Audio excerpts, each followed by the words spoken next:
Dari sekian pertanda datangnya hari akhir zaman atau hari kiamat yang disebut dalam hadis dan kitab suci Al-Quran, selain terbitnya matahari dari barat ke timur hingga tiupan sangkakala adalah kemunculan sosok Dajjal. Seperti apa sebenarnya sosok Dajjal yang diriwayatkan dalam sebuah hadis?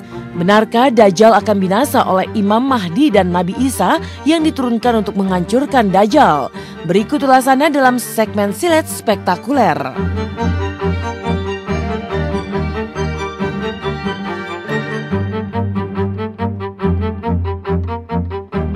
Hari kiamat memang banyak memiliki pertanda seperti munculnya sosok yang disebut-sebut sebagai Dajjal. Seperti apa sosok Dajjal yang akan muncul di hari akhir zaman itu?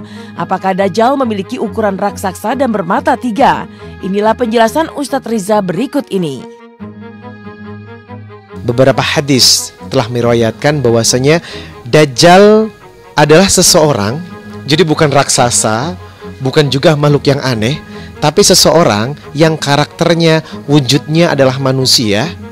Dikabarkan oleh hadis rambutnya keriting, kemudian matanya buta sebelah. Selama ini ada satu mindset atau paradigma yang salah, bahwasanya Dajjal matanya di tengah-tengah. Padahal menurut hadis, Dajjal adalah manusia yang matanya buta sebelah, memiliki 2 mata, tapi yang satu buta, yang satu normal. Kemudian di antara kedua matanya di sininya itu tertulis tulisan kafir gitu. Jadi itu tanda-tanda fisik dari Dajjal.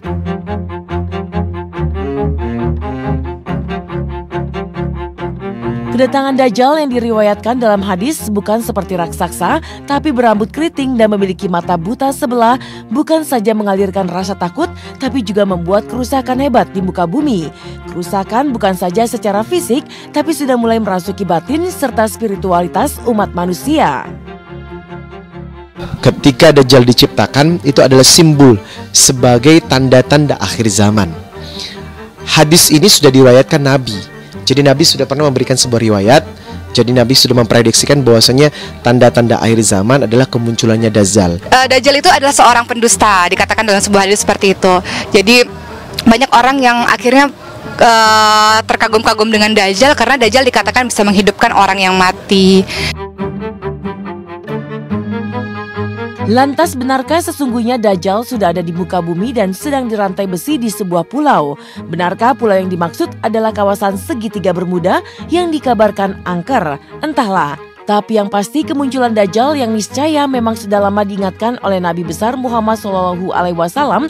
Dalam banyak hadis disebutkan bahwa Dajjal sengaja diciptakan dan didatangkan ke dunia untuk memberi peringatan tentang kian dekatnya hari akhir. Nah sekarang pertanyaannya, apakah saat ini sudah ada Dajjal? Maka hadis memberikan informasi saat ini Dajjal sudah ada. Dajjal ada di sebuah pulau yang wallahu a'lam, tidak ada satupun orang yang bisa mengetahuinya di manakah pulau letaknya Dajjal. Namun menurut riwayat hadis, Dajjal saat ini diikat oleh rantai besi yang Allah buat, yang nanti Allah akan melepaskannya.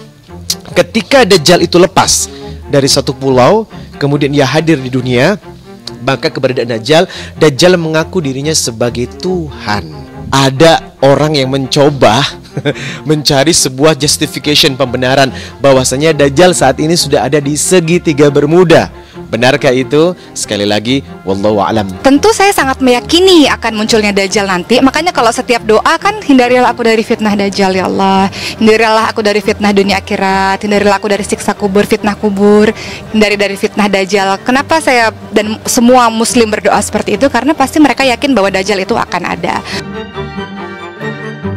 Demikian informasi tentang Dajjal dan hari kiamat. Semoga mengingatkan seluruh umat muslim untuk mempersiapkan diri sebelum hari akhir zaman itu datang.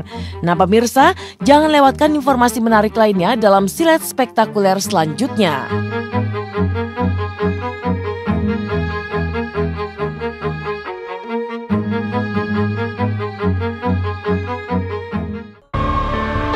Idul Fitri yang disambut dengan penuh sukacita oleh seluruh umat muslim nampaknya menyelipkan kesedihan di batin Olga. Bukan saja karena sakit yang dideritanya, tetapi momen Idul Fitri yang tak bisa ia rayakan bersama keluarga.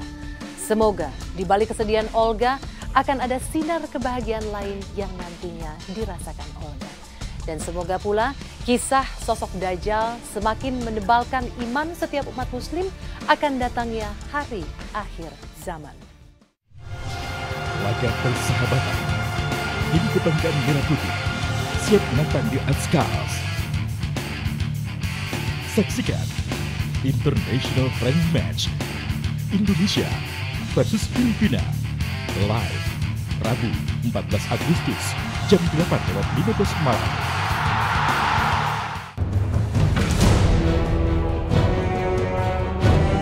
Aksi seru para bintang muda, Garuda Muda melawan pemain muda Brunei. Saksikan International Friendly Match Under 23 Indonesia versus Brunei Darussalam live Kamis 15 Agustus jam 8:15 malam. Eksklusif di RCTI. Nah pemirsa, semoga tayangan kami tadi bermanfaat bagi Anda. Dan jangan lupa saksikan terus Silet setiap hari Senin hingga Jumat mulai pukul 11.30 waktu Indonesia Barat dan Inten setiap hari mulai pukul 11 waktu Indonesia Barat hanya di RCTI.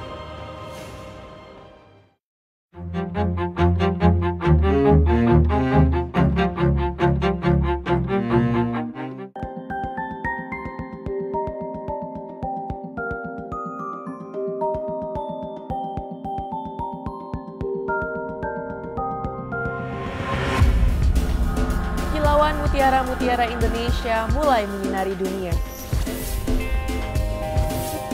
Karya anak bangsa telah membawa merah putih ke kancah dunia. Semangat sportivitas menghasilkan hasil yang gemilang. Kreativitas, intelijensia, dan inovasi membawa prestasi tertinggi ke seluruh dunia. Sampai dunia mengakui prestasi yang luar biasa. Inilah prestasi yang membanggakan Indonesia. Kebanggaan bersama milik bangsa.